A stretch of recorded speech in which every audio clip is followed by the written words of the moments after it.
sekalian, stay home and stay safe. Cikgu harap semuanya sehat-sehat dan bersemangatlah untuk kita teruskan pembelajaran kita. Okey, untuk topik baru kita kali ini, cikgu nak bawa anak-anak murid cikgu ni ke pasar malam ataupun ke bazar Ramadan. Cuma untuk tahun 2020 ni kita tak adalah bazar Ramadannya. Tapi cikgu yakin mesti ramai antara kamu pernah pergi ke bazar Ramadan ataupun pasar malam yang terdekat dengan rumah kamu. Situ kita dapat tengok pelbagai juadah aneka makanan yang dijual. Jadi untuk kali ni cikgu tanya, pernah tak kamu terfikir apa yang berlaku dengan makanan itu bila berlakunya proses pencernaan? Macam mana badan kita mendapatkan tenaga daripada pencernaan makanan itu? Okey, hal ini melibatkan proses yang kita panggil sebagai tindak balas biokimia yang dapat daripada makanan itu. Okey, jom kita tengok topik kita. Hello, Assalamualaikum dan salam sejahtera. Cikgu harap semua murid-murid cikgu dalam keadaan sihat dan sejahtera selalu. Untuk kita teruskan pembelajaran kita dalam bab 5 mengenai metabolisme dan enzim. Okey, seperti yang cikgu bagi tahu, metabolisme dan enzim ini berkait rapat dengan sistem pencernaan tubuh badan kita, di mana ia akan membenarkan tindak balas biokimia berlaku. Okey, mari kita tengok apa itu metabolisme. Apakah yang dimaksudkan dengan metabolisme? Metabolisme ini kita boleh merujuk kepada kesemua tindak balas kimia yang berlaku dalam organisma hidup. Proses-proses dalam metabolisme melibatkan seperti proses penukaran makanan kepada tenaga dalam bentuk ATP dan pembentukan karbohidrat, protein, lipid dan asid nukleik. Okey, metabolisme dalam sel kita boleh bahagi kepada dua, iaitu katabolisme dan anabolisme. Mari kita tengok apa itu katabolisme. Katabolisme merujuk pada proses penguraian bahan daripada bentuk yang kompleks kepada bentuk yang lebih ringkas. Tindak balas katabolisme ini akan membebaskan tenaga. Bermaksud, tenaga akan dihasilkan daripada tindak balas katabolisme ini. Sebagai contoh, penguraian glukosa semasa respirasi sel untuk menghasilkan tenaga. Seperti kita dapat tengok ni, glukosa dia akan dipecahkan menjadi laktat pada bahan yang lebih ringkas, sekaligus menghasilkan 38 ATP, iaitu 38 ATP tenaga, adenosine trifosfat. Glukosa diuraikan jadi lebih ringkas, menghasilkan 38 ATP. Jadi secara umumnya tindak balas katabolisme adalah seperti di bawah. Substrat akan menghasilkan, satu substrat akan menghasilkan dua produk. Maksudnya substrat ini akan dipecahkan menjadi lebih ringkas. Okey, mari kita tengok pula apa itu anabolisme. Okey, anabolisme. Anabolisme ni dia merujuk kepada proses sintesis molekul kompleks daripada molekul yang ringkas. Okey, suka cikgu dah ingatkan, apabila kita cikgu nak murid-murid peka dengan istilah-istilah dalam biologi seperti sintesis. Apabila dia mengatakan sintesis, dia merujuk kepada penghasilan. Maksudnya sini proses menghasilkan molekul kompleks daripada molekul yang ringkas. Maksudnya daripada molekul yang kecil jadi satu molekul yang lebih besar. Tindak balas ni dia akan menyerap tenaga. Dia akan gunakan tenaga. Okey. Sebagai contoh, penghasilan glukosa semasa proses fotosintesis. Okey, seperti kita dapat tengok sebelah ini, equation untuk proses fotosintesis, iaitu karbon dioksida dan water mengalami proses fotosintesis sekaligus menghasilkan glukos. Jadi secara amnya tindak balas anabolisme adalah seperti di bawah, iaitu dua substrat yang ringkas akan menjadi satu produk yang lebih kompleks. Okey. Dalam sel, tindak balas biokimia tu berlaku dengan kadar yang tinggi. Kenapa? Sebab untuk dia membenarkan sistem ataupun proses dalam hidup tu sentiasa terpelihara. Okey, tindak balas biokimia ini dia akan berlaku dengan lebih cepat dalam sel kerana ada enzim, di mana enzim ni berperanan sebagai pemangking ataupun dalam bahasa Inggeris sebagai katalis. Okey. Enzim ni adalah salah satu mangking organik yang kebanyakannya dibina dan dihasilkan daripada protein oleh organisma hidup. Tapi harus kita ingat, tak semua enzim ni terhasil daripada protein. Bahan tindak balas yang diperlukan untuk tindak balas enzim ni kita panggil sebagai substrat. Apabila substrat ni bergabung dengan enzim pada tapak spesifik yang kita panggil sebagai tapak aktif, dia akan membentuk satu kompleks enzim substrat. Okey, sebagai contoh kita dapat tengok dekat yang sebelah ni. Okey, inilah contoh. Ini adalah enzim dan substrat. Tengah-tengah ni dipanggil sebagai tapak aktif. Apabila substrat dan enzim bergabung pada tapak aktif, dia akan membentuk kompleks enzim substrat. Okey, sebagai contohnya yang kita tengok laktosa dengan air. Dia akan bergabung menjadi glukosa dan galaktosa. Okey, apa pula laktase? Mari kita tengok cara penamaan enzim. Okey, macam mana kita nak menamakan enzim? Macam mana? Okey, nama enzim ni kita akan perolehi dengan penambahan S, yang ni ASE ni, pada nama substrat yang dimangkinkan. Contohnya dekat sini kita buat laktosa. So kita akan tukar belakang ni menjadi tambah dengan ASE. So enzim untuk laktosa kita akan panggil sebagai laktase. Okey, itu adalah contoh penamaannya. Tapi terdapat juga beberapa enzim dia tak ikut sistem penamaan ni yang kita panggil sebagai IUBMB, iaitu International Union of Biochemistry and Molecular Biology, yang diperkenalkan tahun 1960-an. Okey, ada beberapa enzim seperti trypsin, pepsin dan renin. Sebab enzim-enzim ni dah ditemui lebih awal sebelum sistem penamaan enzim ni diperkenalkan. Jadi diteruskan gunalah nama dia. Dia tak ikut sistem penamaan ni. Okey, mari kita teruskan dengan sifat-sifat umum enzim. Seperti yang cikgu dah bagi tahu tadi, semua enzim ni setengah kebanyakannya enzim ni terhasil daripada protein oleh sel hidup. Jadi sifat dia adalah protein. Okey, enzim ni macam kita tengok sini akan mempercepatkan tindak balas biokimia ataupun sebagai pemangkin. Dalam bahasa Inggeris dikenali sebagai catalyst. Enzim ni bertindak sebagai mangkin organik, di mana ia berfungsi untuk mengawal atur serta mempercepatkan tindak balas biokimia di dalam sel.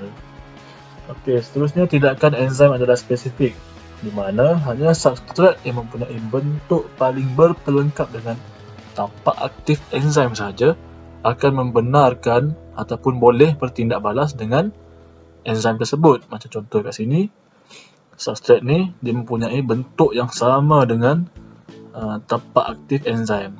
Jadi dia akan bergabung membentuk kompleks enzim substrat, sekaligus membolehkan tindak balas kimia berlaku. Okey, setiap jenis enzim ni hanya bertindak terhadap satu jenis substrat sahaja.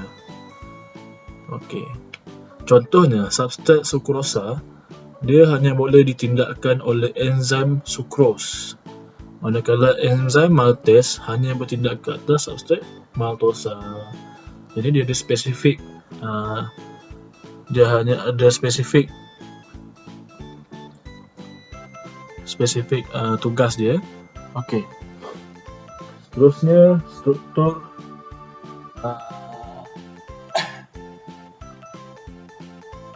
struktur enzim tidak berubah atau musnah selepas tindak balas. Okey, macam ini tadi kita tengok. Apabila enzim dan substrat bergabung dan berlakunya tindak balas pada tahap aktif, substrat itu akan boleh jadi dia akan menjadi satu bahan yang lebih ringkas ataupun menjadi satu bahan yang lebih kompleks. Tapi enzim itu sendiri tak berubah bentuk dia ataupun dimusnahkan. Okey.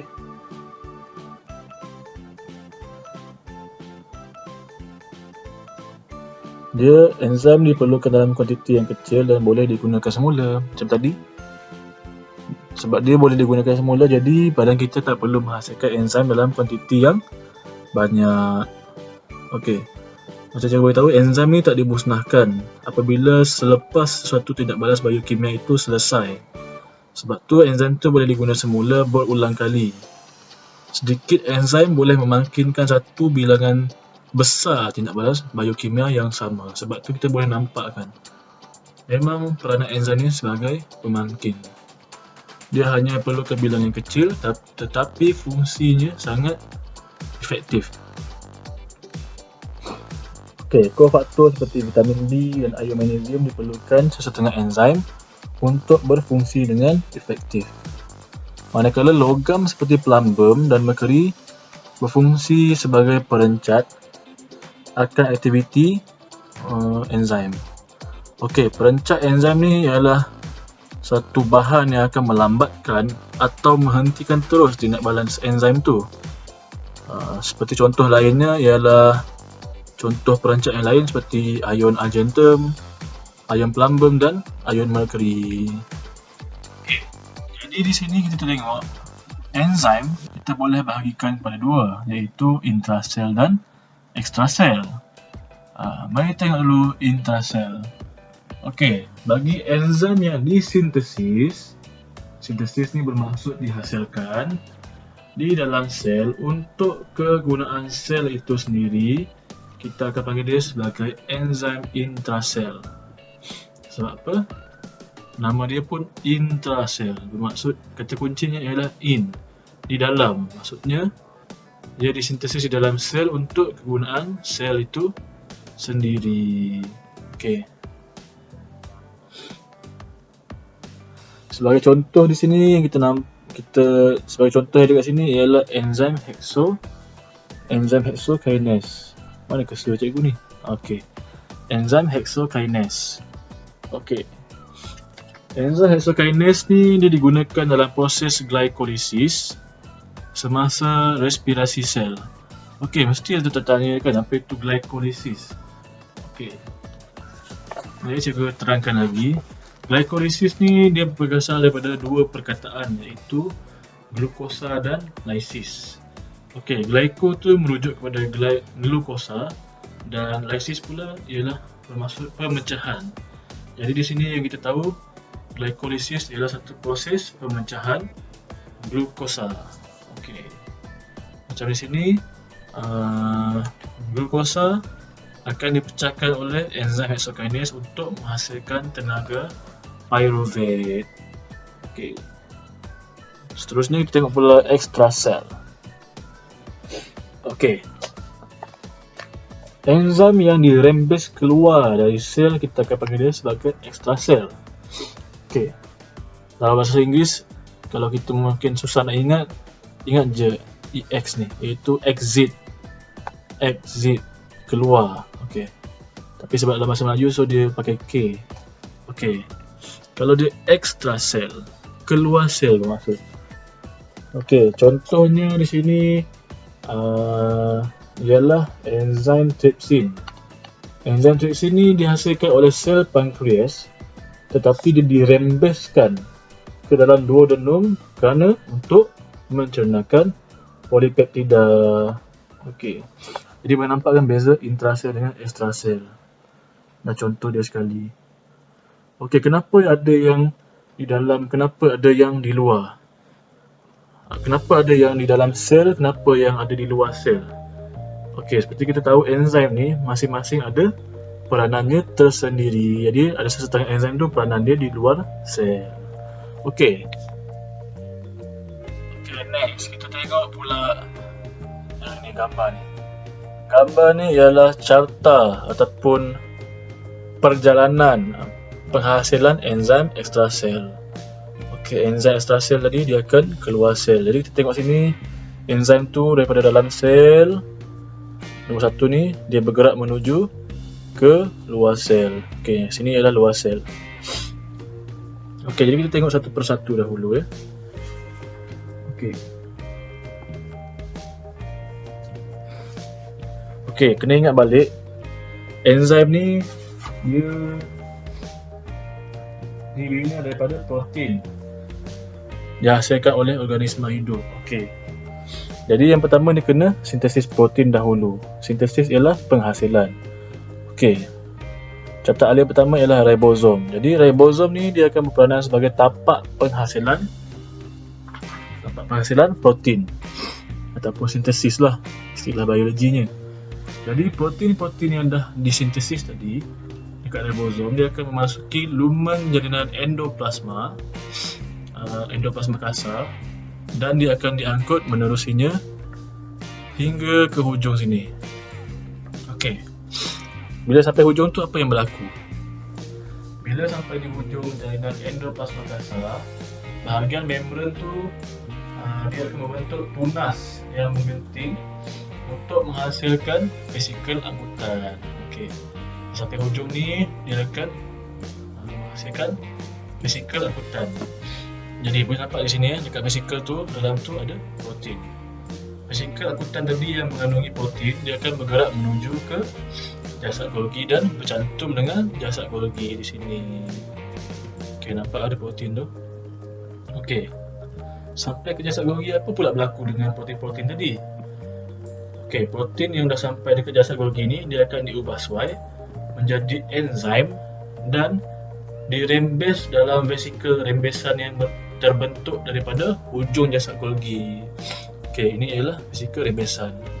Protein tu tadi diubah suai menjadi enzim dekat jasad Golgi dan dikeluarkan daripada jasad Golgi kepada vesikel rembesan.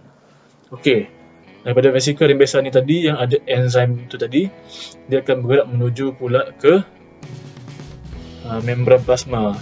Ini kira kulit sel tu lah sebelum dia keluar. Okey, vesikel rembesan ni dia akan bercantum dengan membran plasma yang akhirnya enzim-enzim tadi dilepaskan keluar membran plasma, iaitu luar sel itu sendiri. Sebab itulah enzim itu dinamakan sebagai enzim ekstrasel, exit the cell. Okey, jadi cikgu rasa itu sahaja untuk kali ini. Kita akan sambung kelas seterusnya berkaitan mekanisme tindakan enzim. Hipotesis pemanggil kunci.